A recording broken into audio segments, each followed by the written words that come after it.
vont bien, mais personne n'en parle. Vous n'avez pas forcément besoin de changer toute votre vie pour vous engager dans un mode de vie sain. Vous pouvez vous permettre quelques excès. Mais l'important à noter, c'est de faire tous ces excès à plusieurs, d'être toujours bien entouré. Après, je me suis rendu compte qu'il y a un point commun fondamental entre un médecin et un chercheur. Leur mission numéro 1, c'est de sauver le monde. Mais aussi de s'assurer du maintien de certaines normes qui sont simplement réconfortantes, comme les applaudissements à la fin d'une présentation. Merci de votre écoute. J'étais vraiment curieuse de savoir quel rôle joue cette molécule TBC1D24 dans notre corps qui, lorsqu'elle ne fonctionne pas correctement, cause l'apparition de la maladie douce. Là, vous dites peut-être, mais attends, est-ce que ça veut dire que si je fume beaucoup, je pourrais être immunisé? J'espère donc vous avoir convaincu, en moins de 180 secondes, qu'en utilisant un petit verre microscopique, je peux contribuer à la recherche contre le cancer.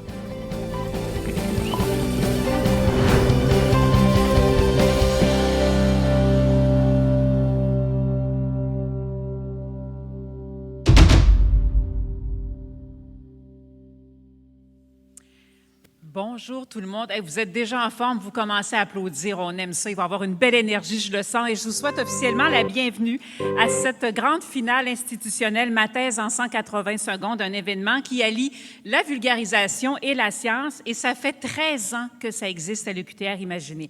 Je me présente, Nancy Sabourin, je suis directrice de Radio-Canada Mauricie-Centre du Québec, et j'agis aujourd'hui encore cette année avec beaucoup de bonheur à titre de maître de cérémonie.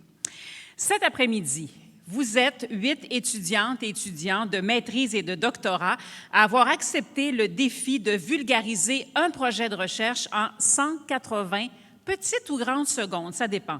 3 minutes, vous le savez, c'est court, mais la préparation de nos étudiants, vous allez voir, a été très minutieuse. Plusieurs d'entre vous, d'ailleurs, ont pris part à une formation ou encore à des ateliers pour parfaire leur présentation. Un grand merci, d'ailleurs, à Patricia Powers qui a su accompagner les participants dans cette aventure. On la connaît toujours très professionnelle et passionnée. Alors aujourd'hui, certains sont fébriles, peut-être un petit peu nerveux de monter sur scène, et pour témoigner notre appui, ils sont ici à ma droite. Je vous demande officiellement d'applaudir les finalistes de la 13e édition Ma thèse en 180 secondes.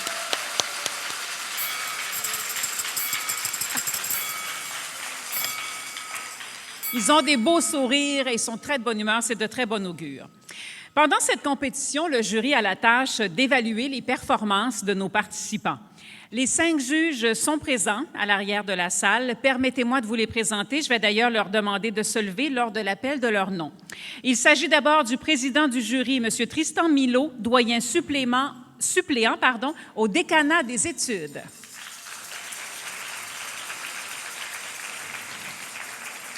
Madame Cynthia Mathieu, professeure au département de gestion des ressources humaines. Bonjour, Madame Mathieu. Éric Loranger, professeur au département de génie mécanique. Madame Marie-Claude Lapointe, professeure au département d'études en loisirs, culture et tourisme. Et finalement, M. Alexandre Clouet, doctorant au programme de biologie cellulaire et moléculaire, grand lauréat de la dernière édition, qui a représenté l'UQTR à la finale de la classe et qu'on a vu tout à l'heure dans la vidéo et qui sait exactement comment vous vous sentez, chers participants. Alors, merci aux membres du jury d'être là. Je suis certaine que la tâche sera agréable, mais pas nécessairement facile. Je vous rappelle quelques consignes techniques qui sont très importantes à respecter. Tout d'abord, nos participants ont le droit d'utiliser une seule image non animée. Les accessoires sont interdits. Après 3 minutes et 1 seconde, un klaxon va annoncer la fin. Le candidat doit s'arrêter s'il ne veut pas être disqualifié.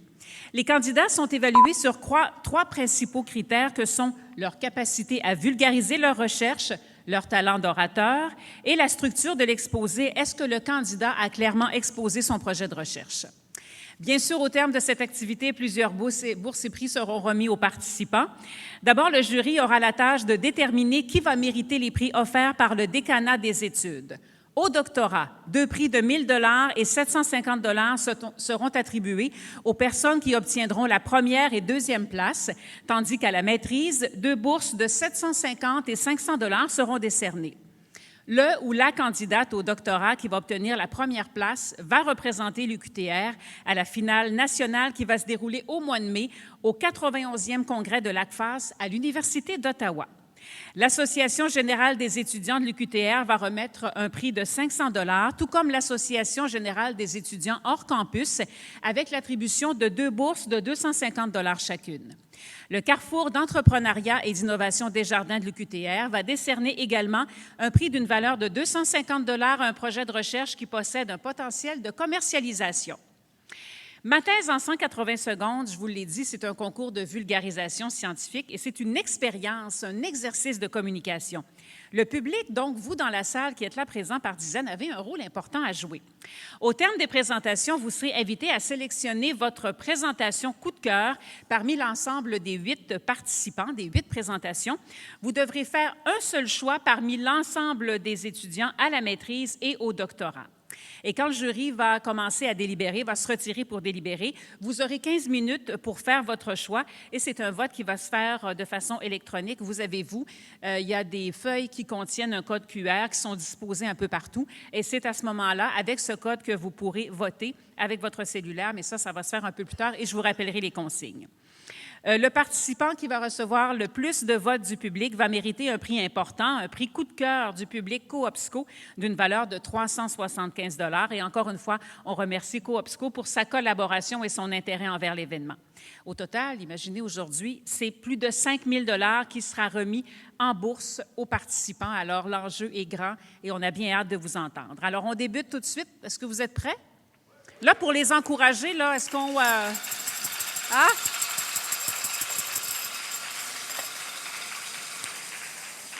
Alors, il y a des gens qui sont prêts à briser la glace. On commence avec les participants à la maîtrise. Décrivant les caractéristiques qu'elle possède comme, et j'ouvre ici les guillemets, celle d'une mamie chevronnée, notre première participante est amatrice de chats, de tricot et de cuisine. Si elle pouvait, ne serait-ce qu'un moment, incarner une célébrité, sans hésiter, elle serait le peintre Salvador Dali. D'ailleurs, elle partage le très beau prénom.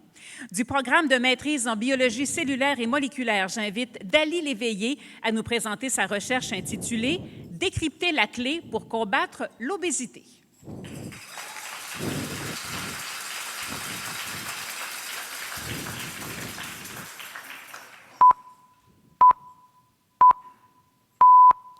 À l'heure où on se parle, 2 milliards d'individus sont en surpoids ou en situation d'obésité. Et une personne obèse, ça peut voir son espérance de vie réduire de près de 14 ans. Mais bon, on va arrêter le drame un peu et on va plutôt réfléchir aux solutions. On pourrait croire à tort que c'est facile de régler l'obésité, qu'il suffit de moins manger puis d'aller faire du sport. Mais c'est beaucoup plus compliqué que ça. En fait, le problème se trouverait dans un organe en particulier du corps, le cerveau. Alors, venez-vous-en avec moi. On va aller faire un tour dans le cerveau pour voir le problème, mais surtout pour trouver une solution. Dans votre cerveau, il y a une petite région qui s'appelle l'hypothalamus.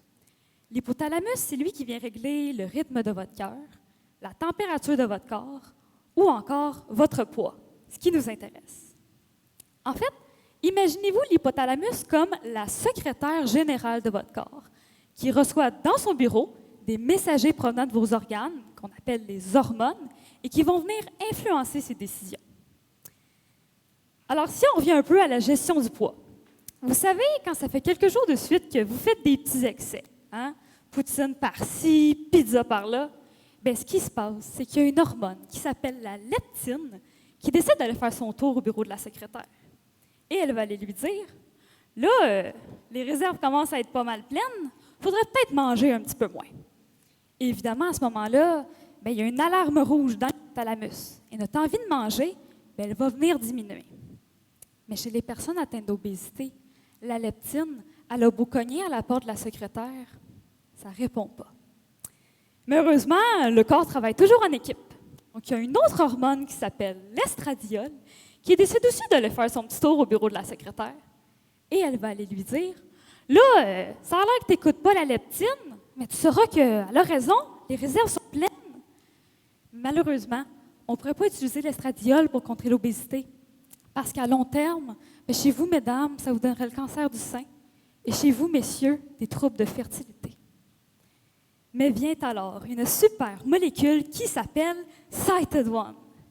Cytid-1, c'est une employée de la secrétaire qui décide en douce de faire entrer la leptine et l'estradiol, et les trois ensemble vont venir comploter pour gérer le poids. Et savez-vous quoi? Aux dernières nouvelles, ça semble fonctionner. Mais c'est tout ce qu'on sait de Cytid-1. On ne sait pas si elle agit avec d'autres personnes ou bien c'est quoi son mode d'action. Alors, mon rôle à moi, c'est de devenir le Sherlock Holmes de la molécule et de percer tous les mystères de cette protéine-là. Quand on sait qu'on ne peut pas utiliser la leptine et l'estradiol pour contrer l'obésité, pourquoi pas essayer avec Cytid-1? Je poursuis mon enquête et je vous en reparle.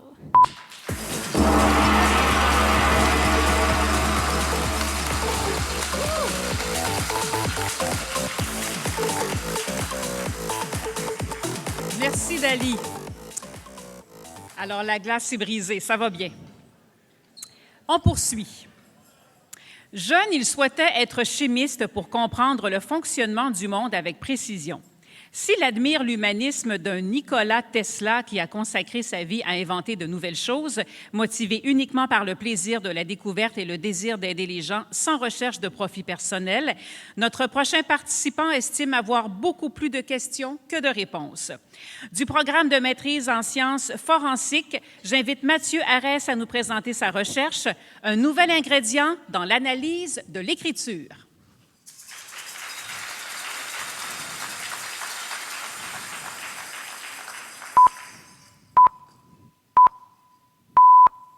Imaginez que vous cuisinez une nouvelle recette et que, par mégarde, vous confondez une tasse de sucre avec une tasse de sel. Le résultat, un gâteau qui est simplement immangeable. C'est un peu comme en analyse d'écriture. Si on ne fait pas attention à tous les détails, comme la pression d'un trait ou l'angle d'une lettre, il est possible d'arriver à une conclusion qui soit complètement erronée. À vouloir essayer de trouver l'auteur d'un texte, il est alors possible d'accuser le sel d'être du sucre. En essayant de comparer deux recettes qui sont complètement différentes, comme du pâté chinois et une pizza, c'est assez simple. Par contre, qu'en serait-il si nous voulions comparer des recettes qui ont les mêmes ingrédients, mais dans des proportions qui sont légèrement différentes? C'est un peu la vision que j'avais en essayant de trouver une nouvelle méthode d'analyse de l'écriture. En sciences forensiques, il est possible de distinguer l'écriture d'une personne qui écrit dans des positions complètement différentes, sur une table, un tableau ou par terre même, à condition d'avoir un texte assez long. Mais qu'en serait-il si nous voulions analyser quelque chose de simple, trop simple, comme un point ou une ligne? De là m'est venue l'idée d'analyser les signaux d'activité musculaire de l'avant-bras lors de l'écriture en apposant des électrodes. Mettez-vous à ma place et tentez de terminer une recette avec simplement une liste d'ingrédients, sans méthode. Vous pourriez y arriver avec un peu de chance, mais ce ne serait pas de la tarte. C'est un peu comme l'analyse d'un petit échantillon d'écriture. Sans les données musculaires, vous pourriez avoir quelques informations, mais vous ne pourriez jamais identifier l'auteur d'un texte ou encore même dans quelle position il l'a écrite. Œuf, sucre, farine, ce n'est pas une recette. Introduisez maintenant l'analyse des signaux musculaires. C'est comme si on vous donnait précisément la quantité de chaque ingrédient, la manière de les introduire et même le temps de cuisson. Mais dans une langue que vous ne connaissez pas. Il est alors simple d'utiliser un traducteur d'intelligence artificielle pour arriver à avoir la recette dans la langue de votre choix. Ce traducteur, que j'appelle personnellement mon code R, permet de transformer une simple ligne en une banque d'informations capable de transformer justement l'écriture pour justement transformer une ligne en une banque d'informations capable de nous donner non seulement l'identification d'une personne, mais aussi de distinguer l'écriture d'une même personne dans deux angles différents. Cette découverte ouvre la porte à bien d'autres recherches, notamment dans la recherche de drogues cachées dans l'organisme sur la base de l'écriture ou même dans l'établissement de nouveaux tests diagnostiques pour les maladies neurodégénératives. Merci.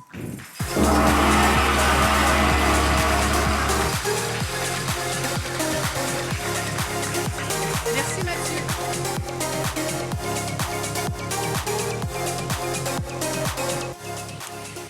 Dynamique, créative et curieuse, notre prochaine participante admire les qualités de musicien, le côté bon vivant et le dynamisme de Patrick Watson.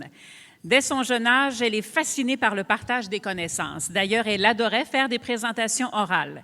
Du programme de maîtrise en sciences biomédicales, accueillons Mylène Deschênes qui nous présente sa recherche « Les douleurs au bas du dos après accouchement par césarienne et si la cicatrice contribuait ». Mylène.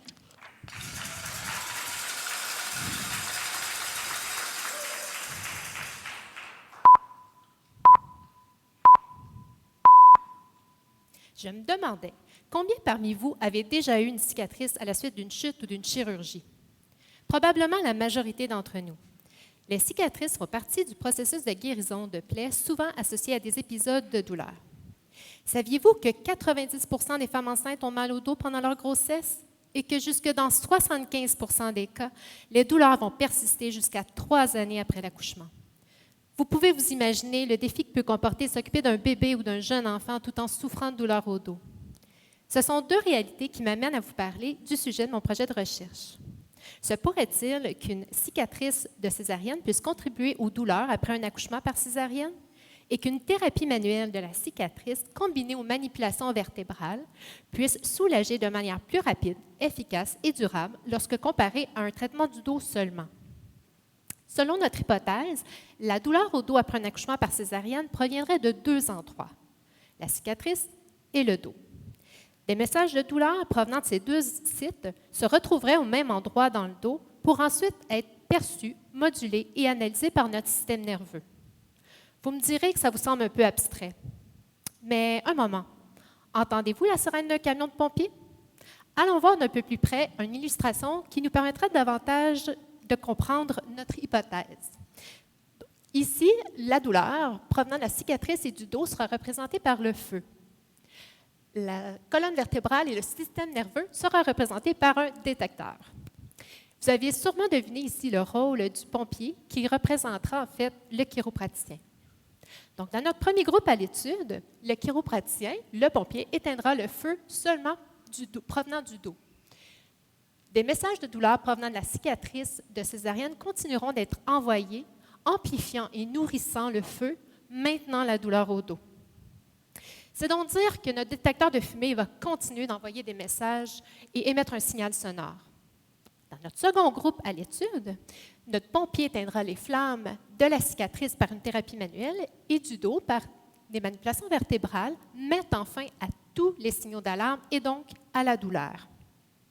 En résumé, nous pourrions bonifier le traitement des douleurs au dos après un accouchement par césarienne en combinant la manipulation vertébrale aux thérapies manuelles de la cicatrice. Vous pouvez vous imaginer la portée de cette étude si différents professionnels de la santé offraient comme option de traitement des thérapies manuelles de la cicatrice pour différentes conditions douloureuses, peu importe l'endroit où la cicatrice serait au niveau du corps. Tout comme les incendies, les conditions douloureuses nécessitent une gestion et une prise en charge efficace. En éteignant toutes les sources de feu, nous visons un soulagement optimal, rapide et efficace. Merci.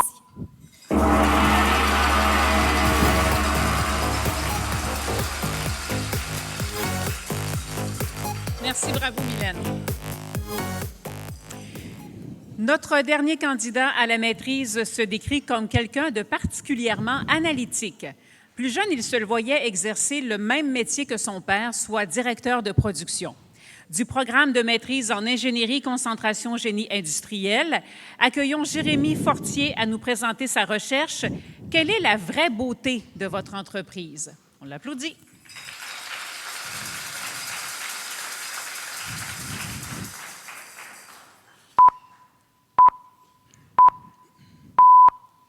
Saviez-vous que 60% des projets numériques qui voient le jour en entreprise, en fait, n'arrivent jamais à bout?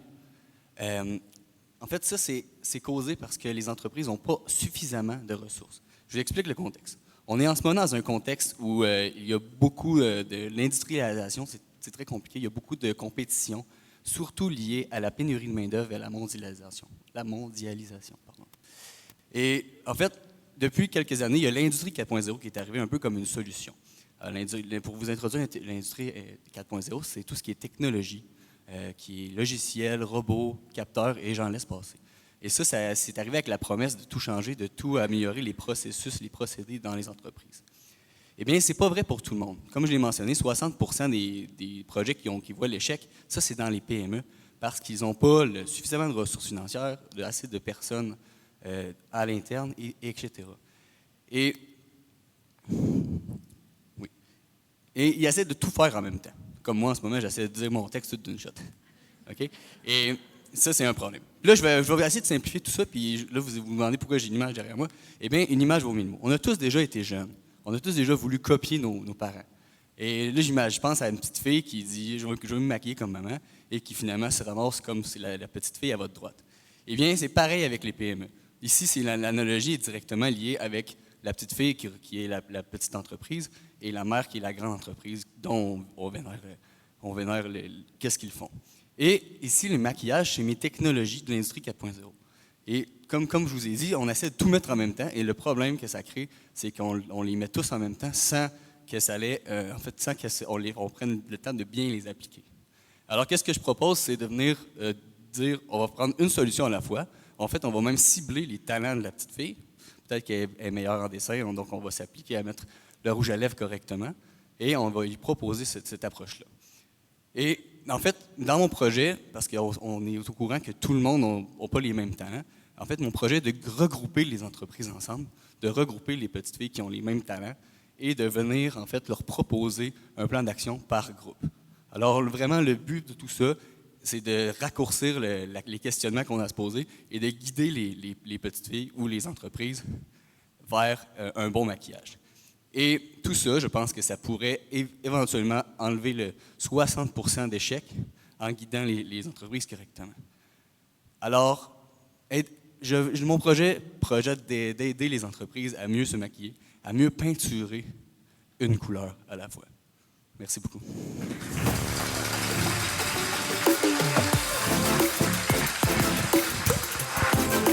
Merci, Jérémy.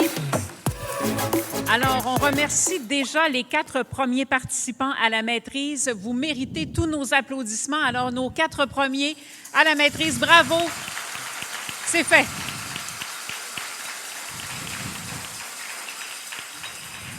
Allons-y maintenant avec nos 4 autres participants au doctorat. La première, guerrière de la recherche, héroïne d'une quête épique contre le grand méchant cancer, elle rêvait de devenir médecin. Enfant, elle ambitionnait déjà de sauver des vies et soigner le mal des gens. Nous pouvons dire qu'elle a de la suite dans les idées. Du programme de doctorat en biologie cellulaire et moléculaire, j'invite Léa Renaud à nous présenter sa recherche qui s'intitule « Le cancer de l'ovaire, une aventure d'hétérogénéité ». On l'applaudit.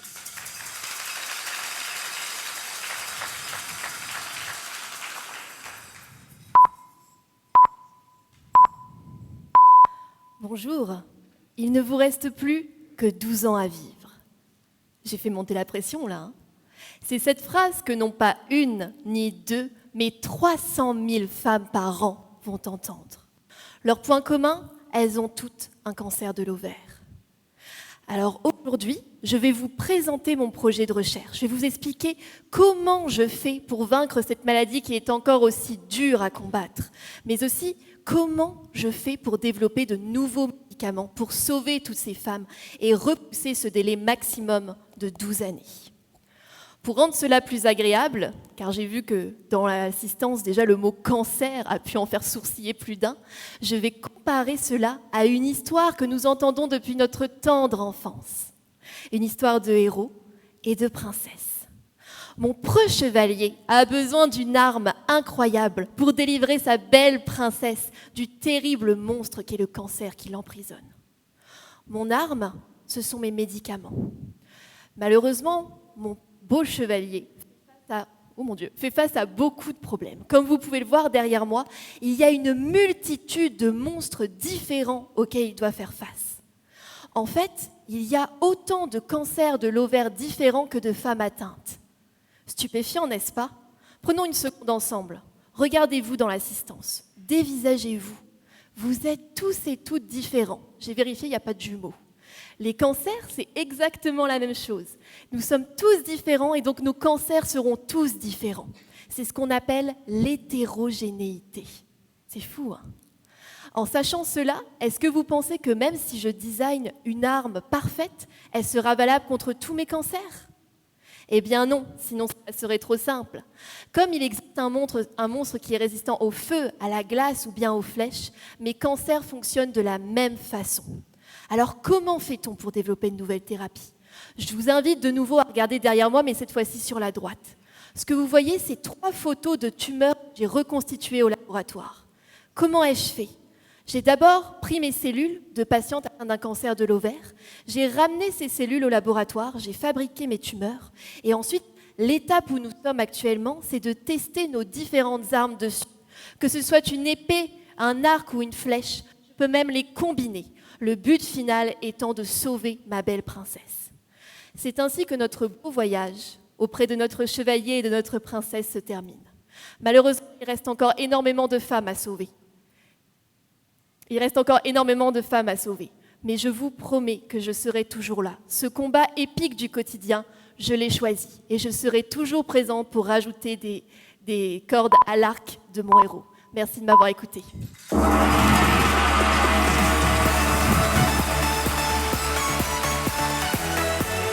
Merci Léa. Léa qui est en coulisses a fait une petite danse. Je pense qu'elle est fière d'elle et on est fiers de toi. Ça se poursuit. Fortement inspiré par sa mère depuis sa jeunesse, notre prochain participant considère la recherche comme une véritable passion, une grande source de motivation dans sa vie. Il souhaite d'ailleurs être un acteur actif dans la recherche de solutions. Du programme de doctorat en biologie cellulaire et moléculaire, j'invite Lloyd Venceslas Fausto-Zuna à nous présenter sa recherche « Comprendre la régulation des cellules souches en utilisant un petit verre C. elegans ». Lloyd.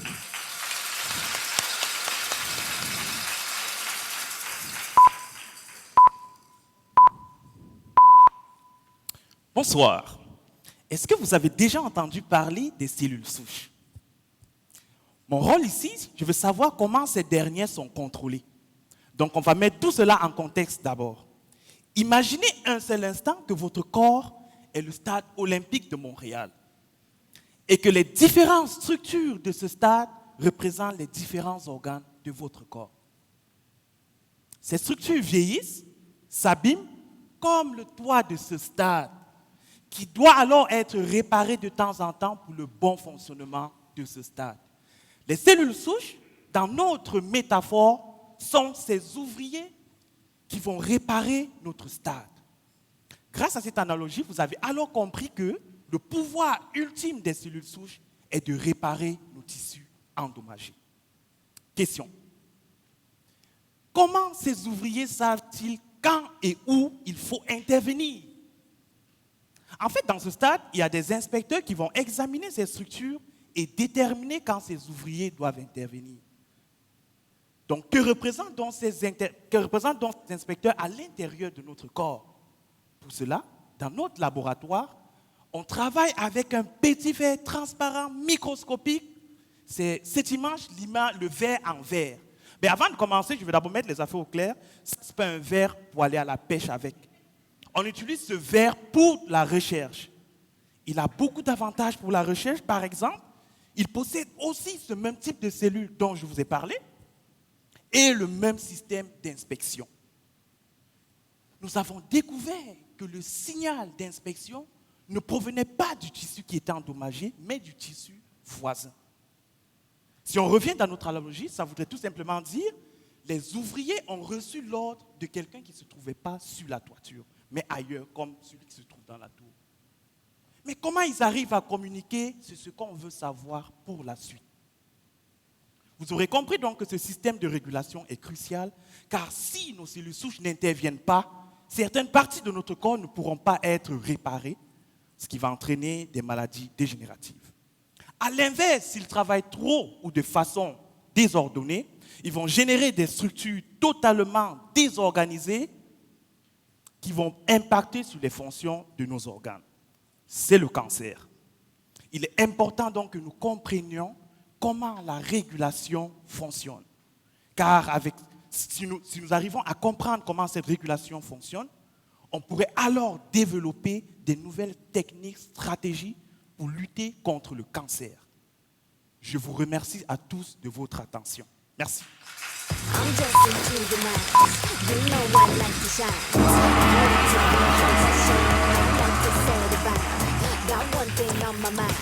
Merci, Lloyd. Curieux de nature, notre prochain participant estime que le reporter, auteur et comédien Bruno Blanchette a bien de la chance de pouvoir faire le tour du monde, goûter des plats insolites, avoir sa propre émission de télé et son propre restaurant de poutine en Thaïlande. Du programme de doctorat Continuum d'études en psychologie, Mathias Boyer-Brousseau vient nous voir avec son projet de recherche « Évolution humaine et hypothèse de l'œil coopératif, effet de la taille de la sclérotique sur la perception sociale ». Mathias.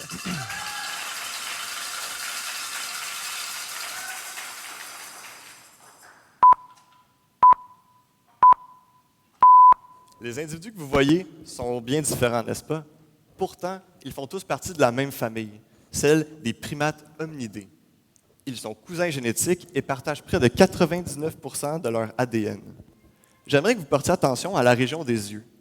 Comme vous pouvez peut-être le remarquer, les humains se différencient grandement des autres, et ce, au niveau de leur sclérotique, la partie blanche de l'œil. La sclérotique humaine serait la plus grande et la plus pâle de tous les primates. Cette particularité est au cœur de ce que l'on appelle l'hypothèse de l'œil coopératif. Selon cette théorie, les modifications de la sclérotique auraient été un avantage évolutif crucial qui aurait émergé pour favoriser la communication et la coopération au sein de l'espèce. Pourquoi? Eh bien, parce que l'humain communique énormément avec le regard. Et la sclérotique permettrait de rendre plus visible l'iris et la pupille. Plus un regard est lisible, et plus il devient facile de communiquer, mais également de prédire les comportements et les actions des autres. Cette théorie est intéressante, mais elle est très récente, et peu de chercheurs explorent ses différentes facettes.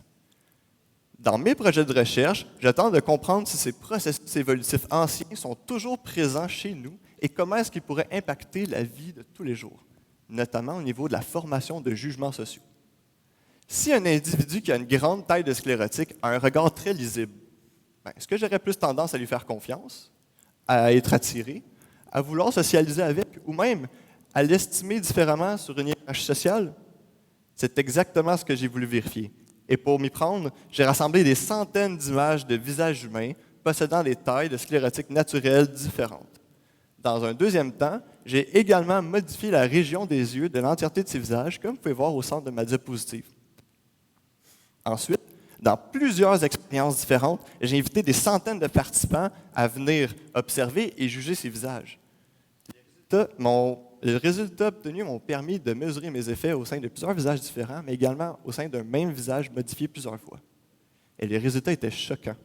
En fait, dans l'ensemble de mes expériences, une légère augmentation de la taille de sclérotique était à elle-même suffisante pour engendrer une augmentation de la confiance, de l'attirance, de la socialité et de la hiérarchie sociale estimée. Bon, mes résultats sont très intéressants, mais ils demeurent exploratoires. Toutefois, ils nous indiquent que si nous voulons comprendre comment notre passé pourrait expliquer notre présent, eh bien, il serait peut-être possible que la réponse se cache simplement lorsqu'on se parle dans le blanc des yeux. Merci beaucoup.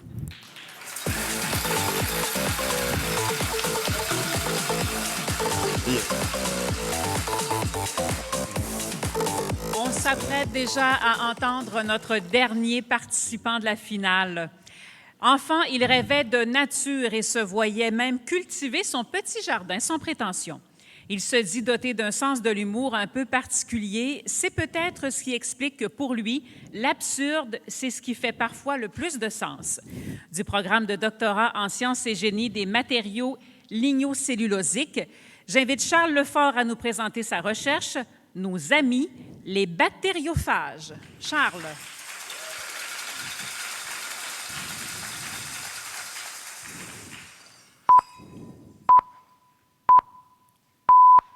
Bonjour à vous, c'est bientôt l'été, la saison des barbecues. Et vous savez que la viande que l'on consomme est plein de conservateurs potentiellement nocifs pour votre santé? Ouais, j'avoue, c'est pas top. Mais je vous rassure, on a un moyen de changer ça. Changeons de stratégie et optons pour des virus comme conservateurs. Vous allez me dire, des virus comme conservateurs, vraiment? C'est vrai qu'après 2 ans de pandémie, on se dit, ouais, c'est peut-être pas la meilleure idée. Puis ils n'ont pas une bonne image non plus. C'est pas très vendeur. Mais si, je vous rassure, les miens, mes virus, ils sont vraiment super sympas. J'attire votre attention dans le coin en haut à votre gauche, en bleu. Ça, c'est un bactériophage. Ça ressemble un peu à ce qu'on a dans les films de science-fiction avec ces petites pattes qui marchent comme ça a l'air super dangereux, tout le monde va mourir. Non, rien de tout ça en fait. C'est une petite bestiole très sympathique qui est 100 fois plus petite qu'une bactérie. Une bactérie, c'est ce qu'on a en orange, là-haut, en haut. Et le petit point bleu à sa surface, c'est ça, un bactériophage microscopique, ridiculement petit. Mais très puissant, parce que en bas, à gauche, mais ce coup-ci, ça c'est une bactérie qui a, disons, passé du temps avec un bactériophage. Vous voyez qu'il n'en reste pas grand-chose, donc ils sont petits mais très puissants. Un autre avantage des bactériophages, c'est leur haute spécificité. Par exemple, vous avez une bactérie et chaque bactérie ont leur prédateur. Il y a toujours un bactériophage prédateur pour chaque type de bactérie. Vous avez un problème avec différentes bactéries, prenez juste différents prédateurs et le problème est réglé. Voilà, beaucoup d'avantages, mais aussi un inconvénient. Les bactériophages, ils n'aiment pas du tout être dans un état déshydraté. Manque de bol pour nous, on voudrait remplacer les conservateurs dans les produits alimentaires et les mettre dans l'emballage. Un emballage, c'est sec. Et un bactériophage, ça n'aime pas ça. Alors on a développé une stratégie, une astuce dans notre équipe, c'est de mettre 2 types de molécules pour stabiliser ce bactériophage. Imaginez, on met dans une solution des bactériophages, un acide aminé et un sucre. On vaporise le tout, ça fait des fines gouttelettes, on sèche, paf, une poudre. Et là, le bactériophage, il est comme dans une piscine à boules. On a tous fait déjà ça, j'imagine. Bon, on est bien, on est installé comme ça. Et c'est pareil pour un bactériophage. Il a des molécules autour de lui qui le stabilisent. Il ne veut pas bouger de là. Et c'est ça. La première molécule, c'est la leucine, un acide aminé qui va repousser l'eau, un effet barrière. L'autre, c'est un sucre, le lactose, qui va diminuer l'eau disponible dans ce milieu-là. Donc, la poudre va être stable, le bactériophage aussi. On a une bonne conservation et c'est parfait pour nous. Donc on a fait notre emballage, on a déposé de la poudre de bactériophage dedans stabilisée, tout va bien, et là on le met au contact en fait d'une matrice alimentaire. On pense à un steak, on pense aussi au tofu, soyons inclusifs. Et donc là, l'humidité du produit va réhydrater en fait cette poudre de bactériophage, le bactériophage va se libérer, va aller se dégourdir les pattes, chercher une bactérie, la tuer. Et l'avantage de ça, c'est que le bactériophage va s'autodétruire. Comme toutes les choses de la vie, ça a une fin, c'est parfait, et c'est en contradiction avec ce qu'il y a dans l'industrie agroalimentaire, parce que les conservateurs actuels restent dans notre corps, restent dans la planète et polluent en fait cette planète. Voilà, moi maintenant j'ai terminé, j'ai plus qu'à vous souhaiter un très bel été à venir, et aussi des bonnes parties barbecue. Merci beaucoup, bonne soirée à vous.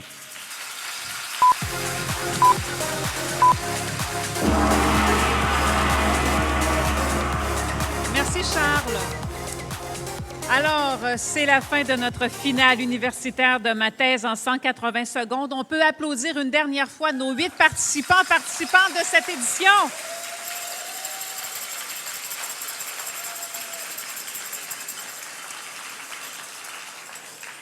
Et chers membres du jury, c'est l'heure de nous quitter pour quelques minutes pour les délibérations. On vous souhaite de bonnes délibérations. J'ai vu tout à l'heure M. Bélanger qui faisait « Ah, ça va être difficile, je pense, hein? » Alors, on vous souhaite de bonnes discussions. Et maintenant, on a 2 objectifs. Là, c'est voter, nous, et se désaltérer. Nous, on n'a pas un gros travail à faire, à part exercer votre droit de vote pour le prix coup de cœur du public Coopsco d'une valeur de 375 $. Alors, aussitôt que j'arrête de parler, là, vous vous mettez sur le code QR et vous disposez de 5 minutes pour choisir celui ou celle qui a fait votre présentation préférée. Je vous rappelle que vous n'avez droit qu'à un seul choix et on va faire l'annonce du gagnant ou de la gagnante au cours des prochaines minutes. Alors, il y a des rafraîchissements qui vous ont offerts, des pretzels, petite pause bien méritée également pour nos participants. Et on se retrouve pour l'annonce des résultats dans quelques minutes et pour le prix coup de cœur. Alors, bonne délibération au jury et à dans quelques minutes. Alors, mesdames et messieurs, je vous demanderai de regagner vos places. La tension monte un petit peu ici à ma droite. Le jury est de retour parmi nous, donc on peut procéder à l'annonce des résultats. Alors, je vous signale que les participants ont déjà reçu individuellement chacun quelques petits cadeaux. Ils ont aussi participé au tirage de cartes cadeaux d'Excelso et de la Chasse-Galerie. Pour l'annonce des lauréats, les partenaires sont invités donc à monter sur la scène pour remettre une attestation et pour la prise de photos. On demande également aux lauréats de se présenter sur scène et de rester sur place jusqu'à la prise des photos. Afin de procéder à la remise de la bourse de 250 $ offerte par le Carrefour Entrepreneuriat Innovation de l'UQTR, j'invite Maxime Montmigny, conseiller à l'entrepreneuriat, à nous rejoindre à l'avant. Alors, bonjour. Ben oui, ben oui.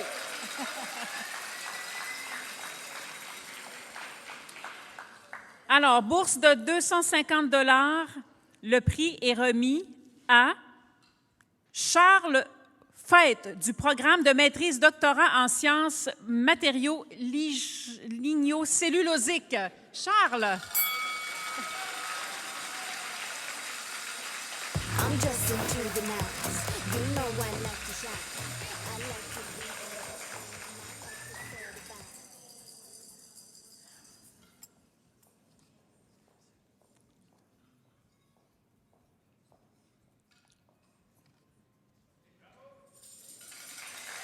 Félicitations, Charles.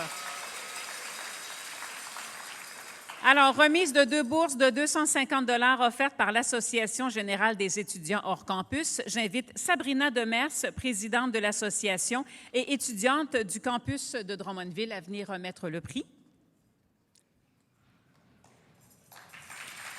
Alors, 2 prix. D'abord, à la maîtrise, la lauréate, Dali Léveillé.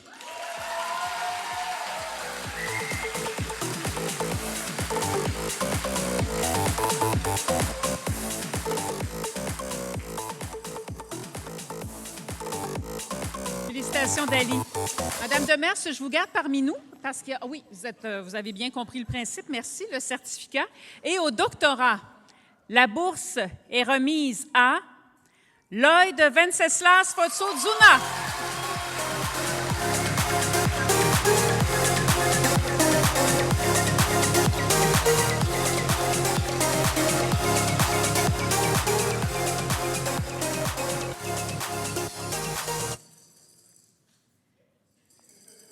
Félicitations. Merci, Madame Demers.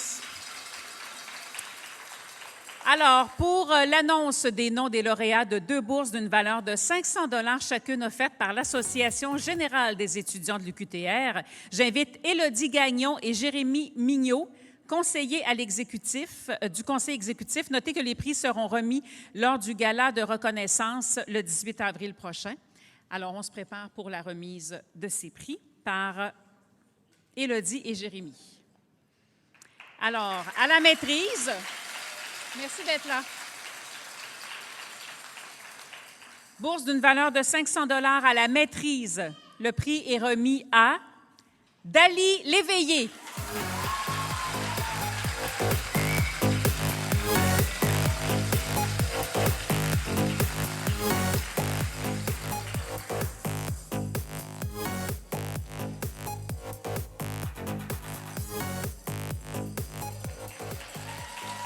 Félicitations, Dali.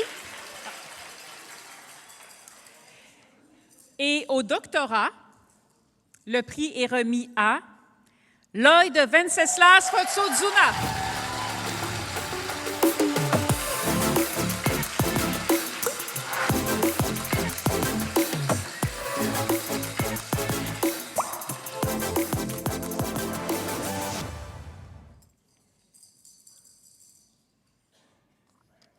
Félicitations, Lloyd. Merci. On poursuit avec un prix important, le prix Coup de cœur Coopsco. C'est votre prix à vous, gens du public, donc signification particulière parce que, vous savez, c'est un concours de vulgarisation et de communication auprès d'un public comme moi qui est non spécialiste. Alors, on remercie sincèrement Coopsco, un des plus anciens partenaires du concours Ma thèse en 180 secondes. Et pour remettre le prix d'une valeur de 275 $, j'invite M. Étienne Desfossés, président de Coopsco Trois-Rivières, sur la scène. Merci encore.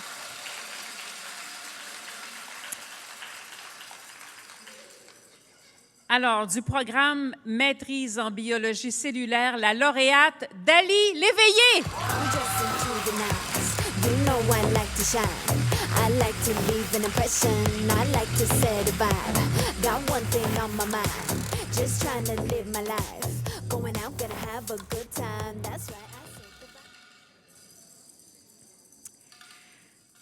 Alors, afin de procéder à la remise des prix remis par l'Université du Québec à Trois-Rivières aux lauréats à la maîtrise et au doctorat, j'invite le doyen des études suppléant, Tristan Milot, à venir nous rejoindre sur la scène.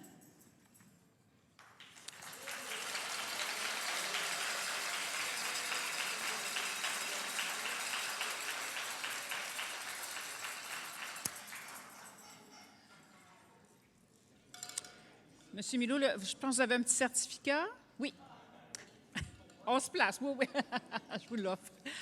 Alors, un prix d'une valeur de 500 $ à la maîtrise du programme de maîtrise en sciences biomédicales. Le prix est remis à Mylène Deschênes.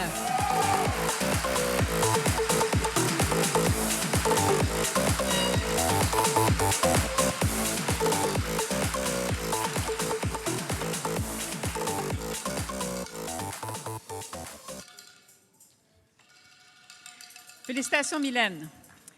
Alors, méritant une bourse d'une valeur de 750 $ pour la première place du programme de maîtrise en biologie cellulaire, Dali Léveillé.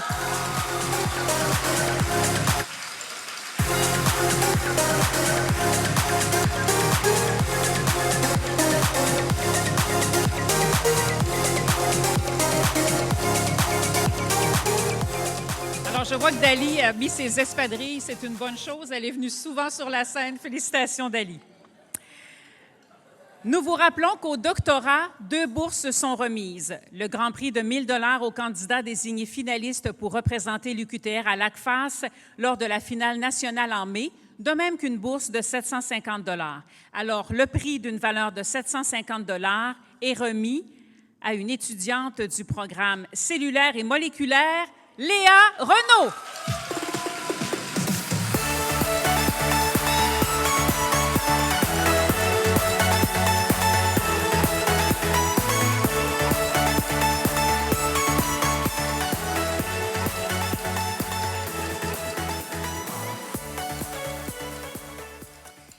Et finalement, le dernier prix, le grand gagnant de l'édition 2024, celui qui va représenter l'UQTR à l'ACFAS et qui mérite en ce moment même une bourse de 1 000 $ pour la qualité de sa présentation. C'est un étudiant du programme Sciences et génie des matériaux lignocellulosiques, Charles Faure. You know I like to shine. I like to leave an impression. I like to set a vibe. Got one thing on my mind. Just trying to live my life. Going out, gonna have a good time. That's right, I set the vibe. So it's a game of follow the leader. I'm the hunter, you're the retriever. Let's turn up the blow at the speakers. We party all night. Love the spotlight, but it goes deeper. Can't stop moving, I got the fever. Someone swoop me up, I'm a keeper. Let's party all night. Alors, je pense qu'on peut donner une dernière main d'applaudissement, non seulement à tous les lauréats, mais à tous les participants de cette 13e édition.